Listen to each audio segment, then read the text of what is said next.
say, we need help now? What does that look like in real time? Because I think we're in this field all the time, and so it seems very obvious to us, but not for those who don't walk in this every day. So what would you say to a parent? When do you know my resilient child is struggling? I think when a big thing is when people stop communicating. So I'm gonna be right. I'm up in my room all day. I used to be like on the basketball court. I used to be president of this. I used to be captain of this, and I can't do that anymore. And so I've stopped going to practice. I've stopped doing homework. I stopped doing all the things that I was doing. That is a big sign. Or I'm saying, you know what, this is really hard. Sometimes it's hard it's hard for teenagers, it's hard for college students to be like, you know what, this is really tough. And sometimes they just back out and say, you know what, I can't show up to that. I'm not gonna I'm not going to that event tonight. I can't go to that party. I can't go to this thing. And so I think when people back off of like their obligations and things, sometimes that is a sign that we need to pick up on of like, well, maybe they can't come to me and say, I need help with this, but maybe they're really struggling. I think sometimes when people are irritable and cranky and they're mad and they're yelling, because sometimes anxiety is not being nervous, and sometimes it is I'm upset about things or I'm overwhelmed and I'm yelling and I'm much more mad than I typically would be. Those are two big things that I think about. I think the biggest thing that you have to recognize is when the kids are not as present in the here and now, when they're using forms of escape to kind of deal with their stressors. You know, I grew up in Memphis, and we had a group called Memphis Challenge, started by the founder of AutoZone at the time. And what it did was took the top 10% black students in the city and it gave them enrichment activities. And in my way of giving back, I noticed the fact that, God's trying to tell you something.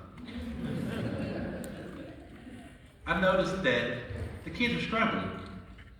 So if I have the talented 10th, whereas they're all high achievers, they all have good grades, they're all actively involved in athletics, academics, you know, social activities. And I noticed when talking to them that they were struggling. Why do you think they were struggling? Pressure. Self-motivation versus external pressure. We call that locus of control, right? So basically, are you motivated enough to continue to strive for excellence? Versus, do you feel the need to have somebody push you towards excellence? What the kids were noticing is the fact that they have difficult job in balancing. What's self-motivation versus what's the expectation of my parents? And they were struggling. Just like anybody else, you would expect for them to show the mask of excellence to each and everybody, that they had no issues. They were just as suicidal, just as depressed, just as triggered by any other kids that I've worked with in the Delta. They dealt with just as much trauma, dealt with just as much social pressure. You know, it's hard when you have a kid who has the expectations and the goals of being a senator or being a governor, and he admits, I hate my school because I hate being the only black kid in my class. I dealt with the same thing growing up in public school, being the only black male boy, because I wasn't in the regular class, they advanced us. They often advanced us. So being the only voice, but also understanding that I come from a different culture, and the culture of academia is totally different. Because the culture of academia never wanted us for 400 years. Never wanted us in that type of environment. So I understand the history of my preservations that we're bigger, faster, stronger from having to deal with environmental stressors. We're talking about coming from sub-Saharan Africa. We're dealing with environmental stressors. We have to be bigger, faster, stronger because, hey, dinosaurs eat people, as we say. But what are the dinosaurs that we're dealing with today? We're dealing with the dinosaurs of social media. You know, it's funny when every time we hear a mass murder or something like that, when you know they start praising the victim, guess what we can say? The person who did it wasn't black. It's funny in the media when you notice that when you're dealing with media presence and when they start saying, oh, he was a thug, or oh, where were his parents? It's obvious who the real victim is. So you have to be woke to your historical reasons for being here. You're here to survive. How do we survive? We have a very good community presence. And in our community, we recognize that we were able to lift each other up. It takes a village. And in that village, other than our spiritual healers, we didn't have doctors and dentists and pharmacists. So therein lies why we mistrust other doctors and dentists and pharmacists. Because we think that just because you wear a white coat, you don't have to deal with your blackness. And I can tell you, that is a bald-faced lie. Okay, so we're going to break this down. So that almost sounds like there is some trauma involved in even being black and being in an academic circle. Is that true? Right, because the whole time you have the same expectations of accomplishing what every other student does that is around you, and in addition to that, carry the weight of the color of your skin, being the one of few or only, and whatever comes with that as well. You mentioned a couple of things that I want to go back to. So you talked a little bit about suicide. And I happen to know that with black youth, suicide is the number one, which no one ever really talks about. Black youth taking their lives. People always think that that is not a black issue, and it absolutely is. So I'd like you to talk about that a little bit pertaining to black youth suicide. Can I make another comment? So today I don't know where my white coat is. I haven't worn a white coat in probably since residency or medical school. So I walked in here today, we're at black men in white coats, and I was like, ugh, expletive. I don't know where my white coat is. And I think that is the idea of, like, I walked into this room where I'm with other doctors and I don't have my white coat, and then Dr. Anderson had the white coat, and I was like, oh no, I don't have my white coat.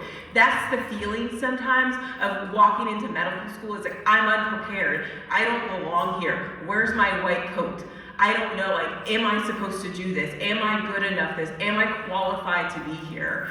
And so I think those are all things that when you're even, those are the baggage that other people carry when they walk into medical school. They don't carry the baggage of, I don't talk like them, I don't act like them, I don't hang out at the same places they do. I don't have the social capital to say, hey, can I study with you? What is that? Like, I'm supposed to already know these things. And so I think that feeling that I had today of, like, I don't have my white coat, is the feeling that so often people of color, and particularly black men and black women, feel when they walk into medical school. It's like, I'm not prepared. That wasn't the question though. The question was about,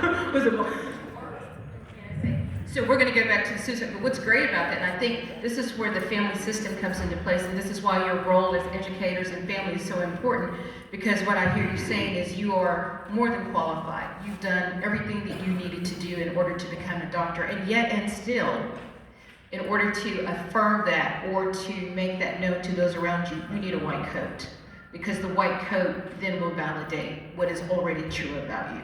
And I think that that's part of the mental battle that goes on sometimes with this, is somehow we have to pull out all these invisible credit cards as a person of color to validate our existence when we've done exactly what has been required of us.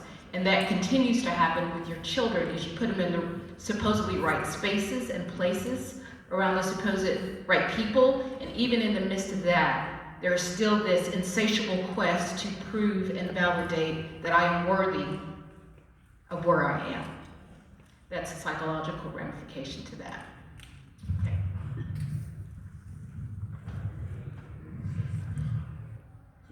We talk about walking in your truth all the time to our daughters. You know, what do you hold, what do you know is true? And so,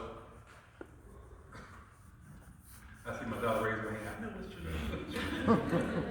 And so that's the way you teach the youth of today. Because I always say, self-esteem, if we could make it a number, 5% is what you think of yourself, 95% is what the environment thinks of you.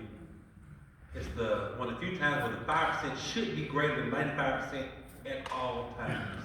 But what happens if it starts to chip?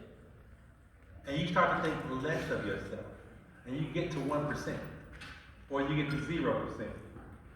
It's the old adage of the cell phone. What happens when your cell phone gets to 5% to 0%?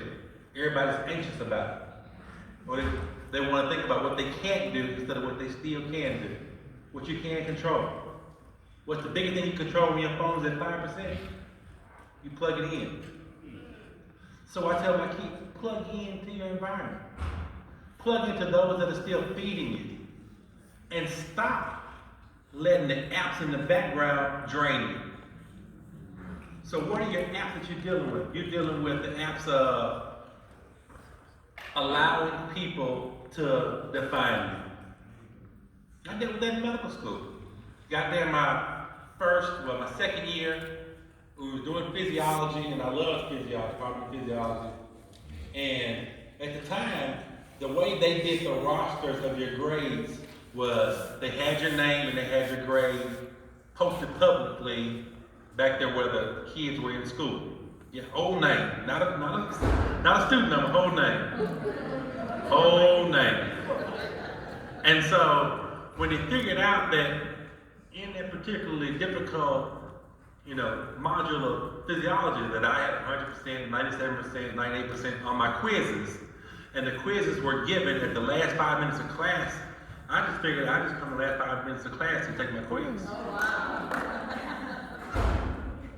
Because I know I held on to my truth. So of course I got turned into the Progress Promotions Committee because I obviously must have been cheating, to do that.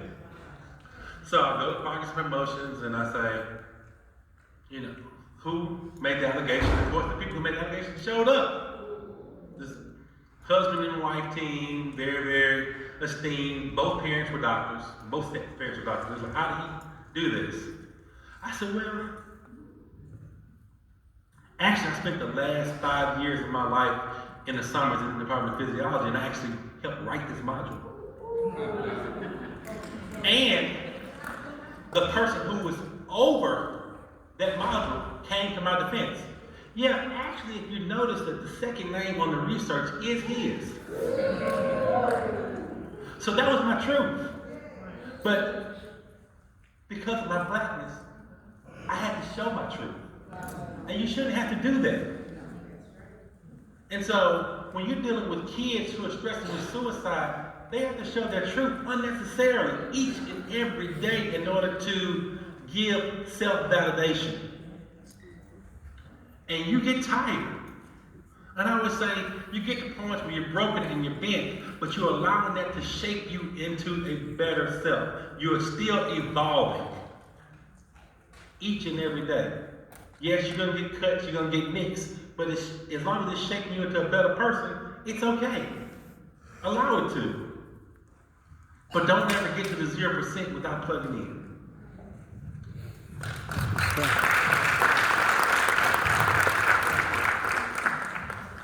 I think when I think about suicide and black boys and suicide and rates increasing, and I think part of it is that nobody is asking.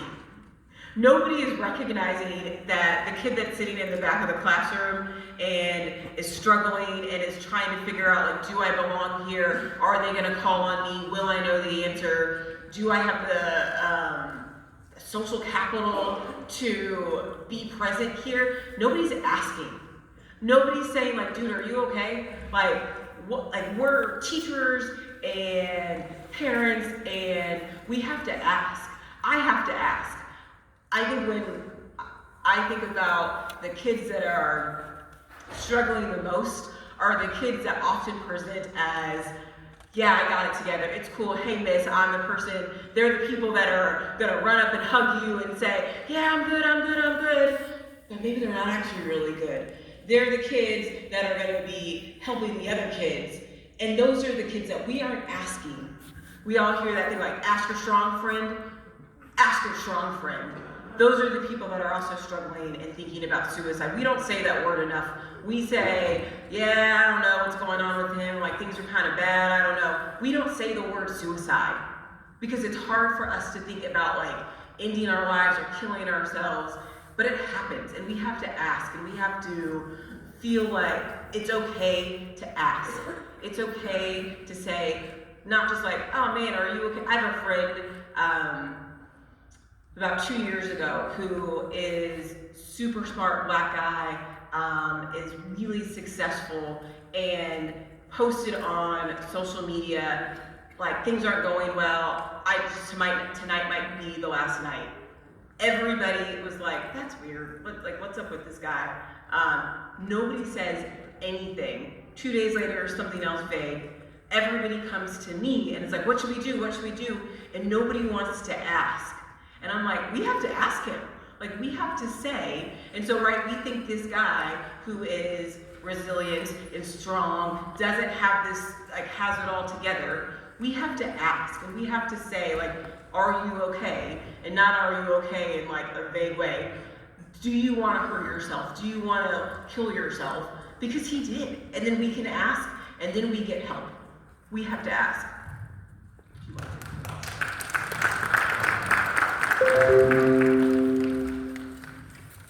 And I'm working with my book group. Like I said, 10 psychiatrists. Of course, it's 9 because we actually have one that ended up passing away last year at the age of 47. And so, in our book, of course, we have to mind matters, but then we have to bring a deal. Let's do a children's series in the black community and tackle the issues that black children deal with. So our first book was on ADHD. Little black boy, his superpower is math. He notices that fact that he's struggling in school, struggling in church, struggling at home. And the immediate issue that's brought up amongst the parents is the mom was like, that's taking me in to see somebody about it. And the dad was like, ain't nothing wrong with him. He acts just like I did when I was little. So we tend to normalize abnormal behavior. And so the second book, which is near and dear to me, deals with a young black girl who's dealing with the passing of a grandparent. And so we were at a struggle with our own grief dealing with the loss of our friend that we forgot to figure that the focus is on telling the truth, telling our truth. And then the truth is we struggled with the fact that the girl admitted to her parents, I just want to visit grandmother in heaven. And the storm amongst us was, no, that's the innuendo of suicide. Well, if we don't talk about it, who is? Yeah. We know that suicide is on the forefront amongst children that look just like each and every one of us. So why aren't we, as experts, talking about it? Why aren't we including that in the dialogue? Even if our reading is for, elementary school kids, but in the discussion, because we have a discussion point in our parent guide at the end, parents should be discussing these things with their children. Because if we don't talk, nobody's listening. I think that is huge. So full disclosure, between Thanksgiving and the Christmas holiday, when freshman students came home, first time undergrads, I probably had no less than 15 sets of parents who contacted me about their children who had come home for break, where they had concerns about choices that were being made. They had lost their motivation in class. They didn't seem, and these are highly AP advanced, exceptional, affluent, most of them private school children that had gone on to these Ivy League colleges, and they were struggling in a myriad of ways. And the parents were not sure how to move on with that. So I do think that that is important when your child is entering into a highly demanding educational regimen, that you be attentive to that suicide is real. Okay, so we're gonna do 2 more panel questions, and then we're gonna take questions from the audience. Is that good, Meredith? Okay, so the first thing we have to talk about, I wanna know, let's talk about faith, because that is such a part of our culture. What is the partnering of faith and praying it through, and God will work it out, because He will, and understanding when it's time to bring in professionals and talk about the truth that God also equipped people with discernment to know how to help people. So how do you reconcile those in a community where faith, we pray, a lot of things we just pray and that's it. I grew up in a super black church. I was in, we did like Bible study drills, I was in choir readers, and I was in the choir even though I can't sing. So she's trying to prove her super black church. I'm super black. And I'm a psychiatrist. And my favorite thing to say is that God put psychiatrists and therapists and counselors here for that. We did not talk about mental health in our church at all. It was not a thing. When I left for medical school and I went for residency in psychiatry, they made me come back to church, and they made, like, we have a church newsletter, which is like written on like a sheet of paper that gets sent to people's houses. And they made me write this like column about like mental health. And then they didn't print it because we don't talk about it. And and they asked me, like, you're gonna be a doctor, you're gonna be a doctor. And then they're like, oh, you're gonna be that kind of doctor? And I was like, yeah, I'm gonna be that kind of doctor. And we didn't talk about it. And so then I went back, and everybody at my church thinks, I'm from San Antonio, everybody at my church thinks I'm 12 still. And every time I come home, they make me stand up, and they're like, what grade are you in? And I'm like, I'm in 90th grade. And they say, what are you gonna do? And so every time, then I say what I do, and every time, there's somebody that comes up to me and is like, you're the crazy doctor, I'm not talking to you. You're the crazy doctor, I don't know what, like, don't read my mind. And I think we can utilize church in such this wonderful way if we allow ourselves to do that. My church, like, I've been to that church in San Antonio since I was 4. They know me, they love me. They made my husband stand up, and they don't, and he's a member now, and he doesn't, never been there. And we can use that in such this wonderful way. I think we just have to accept and say, you can love God, and you can be at church, and you can go get help. You can see a psychiatrist, you can see a therapist, you can say, I need some more support. I need support from you. So if we're gonna bring church casseroles and we're gonna show up at the doctor if somebody has a heart attack, we should also do the same thing if we have a suicide attempt, or if we are cutting ourselves, or if we're depressed or anxious. We should also, sometimes people tell me, I don't have the church casserole kind of disease. Like, yeah, you do. We have to talk about it. We have to be just as supportive and come around and love people in the same way.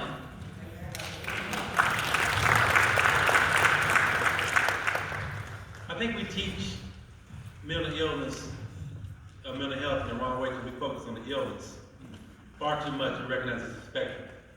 Now, true enough, when you have true mental illness, yeah, when we term B as crazy, bad, crazy. So, in the end, you know, you have folks that are worried well, which is in the middle, and then you have mental wellness. And so, my group we're focusing on Black mental wealth, what that means to each and every person. And we're struggling with the definition at times, because in order to define things, then guess what? You need to see it. And so much of what we see is worried wealth and illness. You don't really get to see the weapon. You don't get a chance to define it. How can you define something that you can't see? So that's when we actually look to faith at times. So, and y'all can pretty much tell I'm a GPK. I'm a GPK on both sides. Both of my granddaddies were pastors. And so when you're talking about, you know, choral stuff and being in revival for 8 hours, 3 days a week, so y'all know the word. And holding the mic for a really long time. Yeah, I don't want him. Yeah, he's a preacher. I know you didn't know that yet. So now I want for Dr. Anderson and Dr. Moore to be able to take questions that are on your heart and on your minds that you're thinking about pertaining to your children. I want to give them time to do that, so I'm going to give the mic to Meredith. Do we have any questions from the audience? Would you mind stepping up, sir? This is a long cord.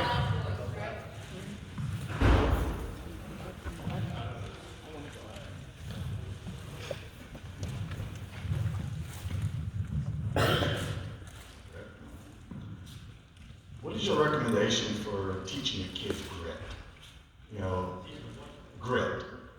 You know, where they're not so emotional about everything, right? When things don't go their way, get emotional, try to shut down.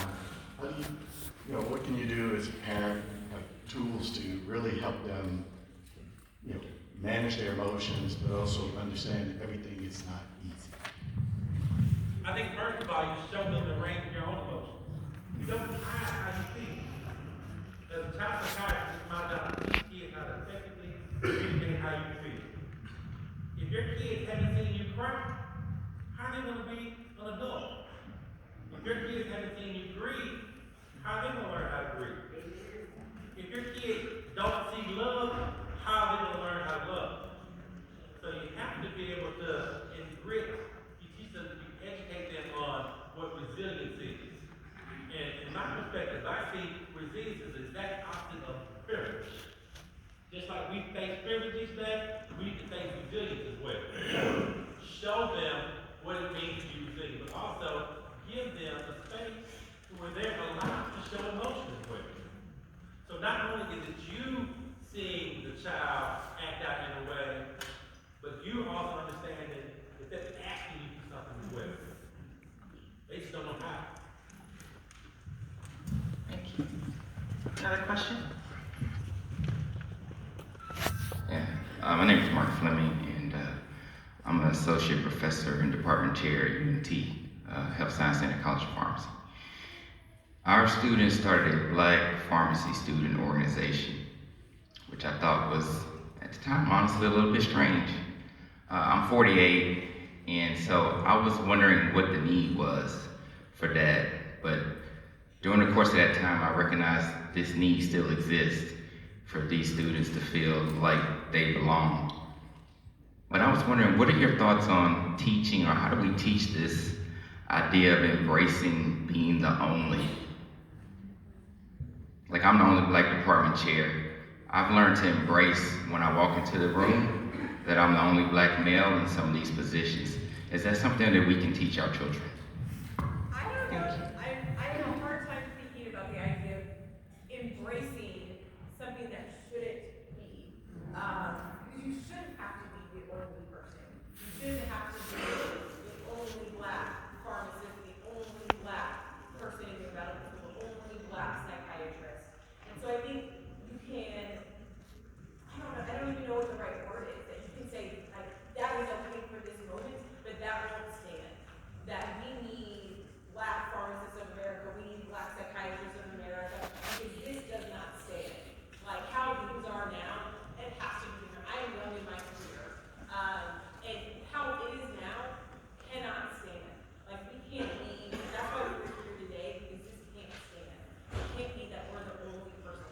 And so I think when we say, okay, I'm the only person now, but how can I move on and make it so I'm no longer the other person, I'm the only person?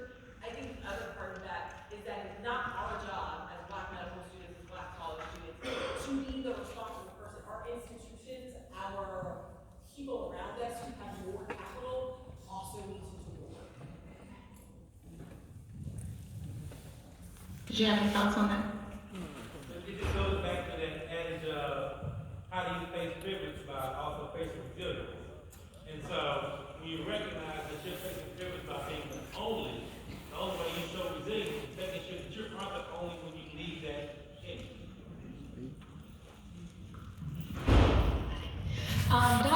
Sampson, you mentioned in one of your comments earlier about, oh Lord, I'm gonna mess it up as soon as I get the mic.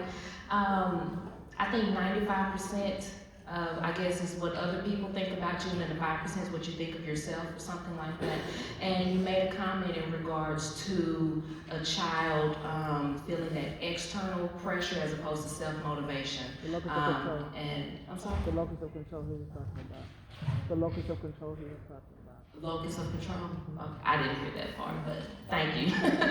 So as a parent, again, I have a middle school son, and I cheer for him in everything that he does. And if he was here, he can tell you I embarrass him at science fairs, basketball games, everywhere, because I want him to build his self-motivation.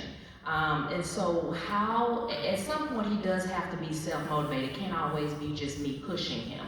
And so as a parent, how do we help the child, I guess, make that switch to where they are being self-motivated as opposed to being pushed by me or grandparents or whatever? Did that make sense? You give them more responsibility. You pull back. You pull back and allow him to grow in that arena of that goal. But you're letting him know that you're always going to be there, but I'm expecting you to grow. You know, we're building him into young adulthood. Believe me, adulthood means you paying your own bills, on time.